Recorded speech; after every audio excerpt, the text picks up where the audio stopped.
ದಿವಸ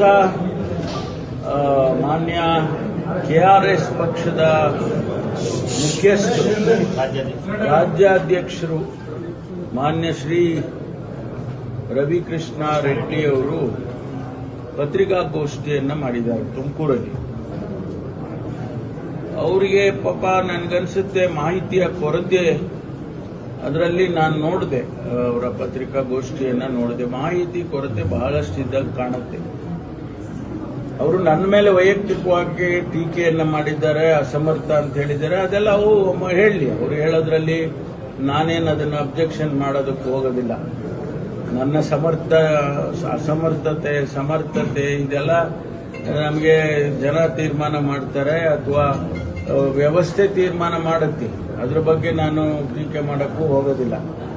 ಆದರೆ ತುಮಕೂರಿಗೆ ಬಂದು ತುಮಕೂರಿನ ಅನೇಕ ವಿಚಾರಗಳನ್ನು ಮಾತಾಡಿದ್ದಾರೆ, ಅಭಿವೃದ್ಧಿಗಳ ವಿಚಾರ ಮಾತಾಡಿದ್ದಾರೆ, ವೈದ್ಯಕೀಯ ಕಾಲೇಜು, ಸರ್ಕಾರಿ ವೈದ್ಯಕೀಯ ಕಾಲೇಜಿನ ವಿಚಾರ ಮಾತಾಡಿದ್ದಾರೆ.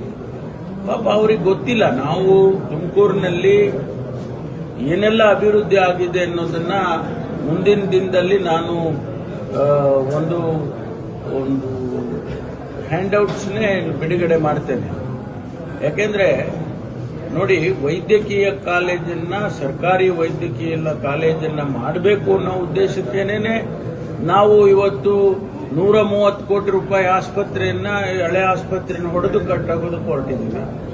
ಆಮೇಲೆ ಆ ದುಡ್ಡು ಕೂಡ ಸೆಪ್ಟೀಸಲ್ಲಿ ಬಂದಿದೆ. ಏನೋ ಅವರು ಹೇಳಿದ್ದಾರೆ, ಅದನ್ನು ಹಣನೇ ಉಪಯೋಗ ಮಾಡಿಲ್ಲ ಅಂತ ಹೇಳಿದ್ದಾರೆ. ಆಮೇಲೆ 3 ತಾಲೂಕು, ಚಿಕ್ಕನಾಯಕನಹಳ್ಳಿ, ಆಮೇಲೆ ತಿಪ್ಟೂರು, ಗುಬ್ಬಿ, 3 ಮೈನಿಂಗ್ ತಾಲೂಕು ಅಂತ. ಆ ಮೈನಿಂಗ್ ತಾಲೂಕಲ್ಲಿ ದುಡ್ಡೇ ಖರ್ಚು ಮಾಡಿಲ್ಲ ಅಂತ 100 ಕೋಟಿ ರೂಪಾಯಿ ಈಗಾಗಲೇ ಅಪ್ರೂವಲ್ ಮಾಡಿ ಆ ಸೆಪ್ಟೀಸ್ ಇದರದ್ದು ಅಧ್ಯಕ್ಷರಿದ್ದಾರಲ್ಲ ಮಾನ್ಯ ಜಸ್ಟಿಸ್ ಸುದರ್ಶನ್ ರೆಡ್ಡಿ ಅವರು ಅಪ್ರೂವ್ ಮಾಡಿ ಕೊಟ್ಟಿದ್ದಾರೆ. ಆ ಕೆಲಸಗಳು ನಡೀತಾ ಇದೆ. ಅದು ಆಯಾಯ ಕ್ಷೇತ್ರದ ಶಾಸಕರೇ ತೀರ್ಮಾನ ಮಾಡಿದ್ದಾರೆ, ನಮ್ಮ ಕ್ಷೇತ್ರಕ್ಕೆ ಏನ್ ಬೇಕು ಅನ್ನೋದು ತೀರ್ಮಾನ ಮಾಡಿದ್ದಾರೆ. ಆ ಗೈಡ್ಲೈನ್ಸ್ ಕೊಟ್ಟಿದ್ದಾರೆ. ಎಜುಕೇಷನ್ಗೆ, ಹೆಲ್ತ್ಗೆ, ರೂರಲ್ ಡೆವಲಪ್ಮೆಂಟ್ಗೆ, ಫಾರೆಸ್ಟ್ಗೆ, ಅಂದ್ರೆ ಎನ್ವಿರಾನ್ಮೆಂಟಲ್ ಇದಕ್ಕೆ ಈ ರೀತಿ ಗೈಡ್ಲೈನ್ಸ್ ಕೊಟ್ಟು ಆ ಗೈಡ್ಲೈನ್ಸ್ ಒಳಗಡೆನೆ ಹಣ ಖರ್ಚು ಮಾಡಬೇಕು ಅಂತ ಹೇಳಿದ್ದಾರೆ.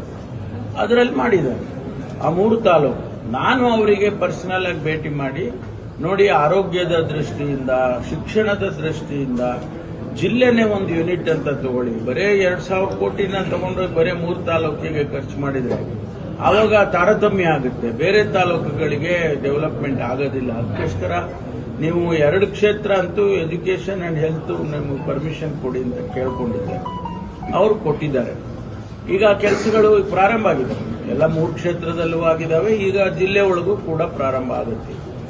ಪಾಪ ಇವ್ರಿಗೆ ಯಾರೇನು ಹೇಳಿದ್ರೋ ಗೊತ್ತಿಲ್ಲ. ನಾವು ಸರ್ಕಾರಿ ಕಾಲೇಜ್ ಮಾಡೋದಕ್ಕೆ ಅಡ್ಡ 20 ಎಕರೆ ಭೂಮಿ, ಆಗ ಹೊಸದಾಗಿ ಏನು ರಿಂಗ್ ರೋಡ್ ಬರುತ್ತೆ ಅಲ್ಲಿ ನಾವು ಈ ಕಾಲೇಜ್ ಮಾಡೋದಕ್ಕೆ ಕೂಡ ಹಾಸ್ಟೆಲ್ಸ್ಗಳು ಮುಂದಿನ ದಿನದಲ್ಲಿ ಮಾಡೋದಕ್ಕೆ ಅನುಕೂಲ ಆಗುತ್ತೆ ಅಂತ ಅಲ್ಲಿ ಜಾಗನ ಗುರುತಿಸಿದೀವಿ.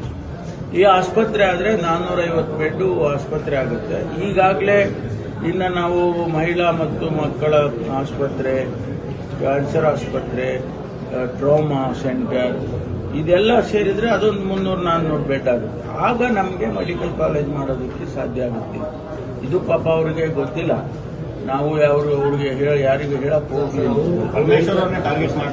ಅದರಿಂದ ಅದು ಒಂದು ಭಾಗ. ಆಮೇಲೆ ಅನಾವಶ್ಯಕವಾಗಿ ಅಧಿಕಾರಿಗಳ ಮೇಲೆ ಆಪಾದನೆ ಮಾಡೋದನ್ನ ನಾನು ಟೀಕೆ ಮಾಡಕ್ ಹೋಗಲ್ಲ. ಅವರಿಗೆ ರೈಟ್ಸ್ ಇದೆ, ಮಾಡಲಿ. ಅದಕ್ಕೆ ಜಿಲ್ಲಾಧಿಕಾರಿಗಳಿರ್ಬೋದು, SP ಅವರಿರ್ಬೋದು, ಇಡೀ ಜನಸಮುದಾಯಕ್ಕೆ ಗೊತ್ತಿದೆ ಏನ್ ಕೆಲಸ ಮಾಡಿದ್ದಾರೆ, ಅವರೆಲ್ಲ ಏನ್ ಮಾಡ್ತಾ ಇದ್ದಾರೆ ಅಂತ. ಇಲ್ಲ ಅವ್ರ ಮೇಲೆ ಸ್ಪೆಸಿಫಿಕ್ ಆಗಿ ಕರಪ್ಷನ್ ಚಾರ್ಜಸ್ ಇದ್ರೆ ಅಥವಾ ಇನ್ನೇನಾದ್ರೂ ಮ್ಯಾನಿಪುಲೇಟ್ ಮಾಡಿದ್ರೆ ಅದನ್ನ ನಾವು ಸರ್ಕಾರ ಗಮನಿಸುತ್ತೆ. ಅರೆಸ್ಟ್ ಮಾಡಿದ್ರು ಅದು ಬಿಡಿ. ಅದು ನೋಡಿ, ಯಾರು ಉದ್ದೇಶಪೂರ್ವಕವಾಗಿ ಮಾಡಲಿಲ್ಲ.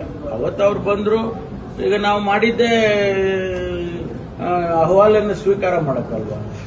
ಅವ್ರು ಬಂದು ಅಹವಾಲು ಕೊಟ್ಟಿದ್ರೆ ನಾವು ಯಾರು ಬೇಡ ಅಂತೀವಿ? ಅದಕ್ಕೆ ನಾನು 11 ಗಂಟೆಯಿಂದ 3:30ವರೆಗೂ ಕೂಡ ನಾನು ಕೂತ್ಕೊಂಡಲ್ಲಿ ಎಲ್ಲರ ಪ್ರತಿಯೊಬ್ಬರ ಅಹವಾಲನ್ನ ತಗೊಂಡ್ರೆ ಅವರು ಬಂದು ಕೊಡ್ಬೇಕು. ಅವ್ರನ್ನ ಬೇಡ ಅಂತ ಯಾರಾದ್ರೂ ಬೇಡ ಅಂತ ಹೇಳಿದ್ರು. ಬಂದು ಏಕಾಏಕಿಯಾಗಿ ಅವರು ಬೇರೆ ಬೇರೆ ರೀತಿಯಲ್ಲಿ ಅವ್ರು ವರ್ತನೆ ಮಾಡಿದ್ದು. ಅಷ್ಟಕ್ಕೋಸ್ಕರ ಆ ರೀತಿ ಘಟನೆ ನಡೀತಾ ವಿನಃ ಯಾರು ಉದ್ದೇಶಪೂರ್ವಕವಾಗಿ ಅವರನ್ನ ಟಾರ್ಗೆಟ್ ಮಾಡಿ ಮಾಡುವಂತ ಕೆಲಸ ಯಾರಿಂದನೂ ಆಗಲಿಲ್ಲ. ಅವರು ಕೂಡ ಅದನ್ನ ಅರ್ಥ ಮಾಡಿಕೊಂಡ್ರೆ ಒಳ್ಳೆಯದು ಅಂತ ಹೇಳಿ ಈ ಸಂದರ್ಭದಲ್ಲಿ ಹೇಳ್ತೀನಿ ಅಷ್ಟೇ.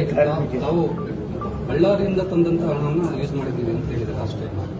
ಯಾರು ಗಣಿಯಿಂದ ಗಣಿ ಸ್ಪೆಷಲ್ ಆಗಿ ಫಂಡ್ ತಂದಿದೆ ಅಂತ ಅಲ್ಲ, ಬಳ್ಳಾರಿ ಅಲ್ಲ, ಬಳ್ಳಾರಿ ಜಿಲ್ಲೆ, ಚಿತ್ರದುರ್ಗ ಜಿಲ್ಲೆ, ತುಮಕೂರು ಜಿಲ್ಲೆ, ಈ 3 ಜಿಲ್ಲೆ ಗಣಿಯನ್ನ ನಡೆಯುತ್ತೆ. ಗಣಿ ಬಾಧಿತ ಅಂದ್ರೆ ಗಣಿಯನ್ನ ಮಾಡತಕ್ಕಂಥ ಇದು ಜಿಲ್ಲೆಗಳು. ಅಲ್ಲಿ ಅವರು ಸೆಸ್ ಕಲೆಕ್ಟ್ ಮಾಡ್ತಾರೆ. ಪ್ರತಿಯೊಂದು ಟನ್ನಿಗೆ ಸೆಸ್ ಕಲೆಕ್ಟ್ ಮಾಡ್ತಾರೆ. ಆ ಸೆಸ್ಸು ಒಂದು 20,000 ಕೋಟಿನ ಏನೋ ಆಗಿದೆ. ಅದನ್ನ ಆ 3-4 ಜಿಲ್ಲೆಗಳಿಗೆ ಹಂಚ್ತಾರೆ ಪ್ರಪೋರ್ಷನೇಟ್ ಆಗಿ. ಎಷ್ಟರ ಮಟ್ಟಿಗೆ ನಿಮ್ದು ಗಣಿ ನಡೆದಿದೆ ಅದನ್ನ ಪ್ರಪೋರ್ಷನೇಟ್ ಆಗಿ ಅವ್ರದ್ದೊಂದು ಕ್ಯಾಲ್ಕುಲೇಷನ್ ಇಟ್ಕೊಂಡಿದ್ದಾರೆ. ಅದ್ರ ಪ್ರಕಾರ ಕೊಡ್ತಾರೆ. ಈಗ ನಮಗೆ ಒಂದು 2,000 ಕೋಟಿನ 2,300 ಕೋಟಿನೋ ನಮಗೆ ಸಿಕ್ಕಿದೆ. ಅದನ್ನ 5 ವರ್ಷದಲ್ಲಿ ಖರ್ಚು ಮಾಡಬೇಕು. ಒಂದೇ ಸಾರಿ ಕೊಟ್ಬಿಡೋದಿಲ್ಲ. ನಮ್ಗೆ ಅಷ್ಟೂ ಕೊಟ್ಬಿಟ್ರೆ ಪರವಾಗಿಲ್ಲ, ನಾವು ಖರ್ಚು ಮಾಡ್ಬಿಡ್ತೀವಿ. ಆದ್ರೆ ಕೊಡಂಗಿಲ್ಲ ಅವರು. ಅದಕ್ಕೆ ಒಬ್ಬ retired chief justice of India, ಅವರು ಜಸ್ಟಿಸ್ ಆಫ್ ಇಂಡಿಯಾ ಅವರನ್ನ ಅಧ್ಯಕ್ಷ ಸ್ಥಾನ ಕೊಟ್ಟು ಅವರಿಗೆ ನೇಮಕ ಮಾಡಿ ಕಮಿಟಿ ಮಾಡಿದ್ರು. ಅವರು ತೀರ್ಮಾನ ಮಾಡ್ತಾರೆ. ನಾವು ಕೊಟ್ಟ ತಕ್ಷಣ ಅವ್ರೇನಿದೆ. ಈಗ ನೋಡಿ, ನಿನ್ನೆ ನಾನು ಶಿರಾಕ್ ಹೋಗಿದ್ದೆ. ಅಲ್ಲಿ ಆಸ್ಪತ್ರೆ ನೋಡಿದೆ. ಆಸ್ಪತ್ರೆಯಲ್ಲಿ ತುಮಕೂರಿಗಿನ್ನ ಹೆಚ್ಚು ಪೇಷಂಟ್ಸು ತುಮಕೂರು ಆಸ್ಪತ್ರೆಗಿನ್ನ ಶಿರಾದಲ್ಲಿ ನೋಡಿದೆ. ನಾನು ಕಾರಿಡಾರ್ ಅಲ್ಲೆಲ್ಲ ಮಲ್ಕೊಂಡು ಕುಂತ್ಕೊಂಡು ಬಹಳ ಜನ ಇದ್ರು.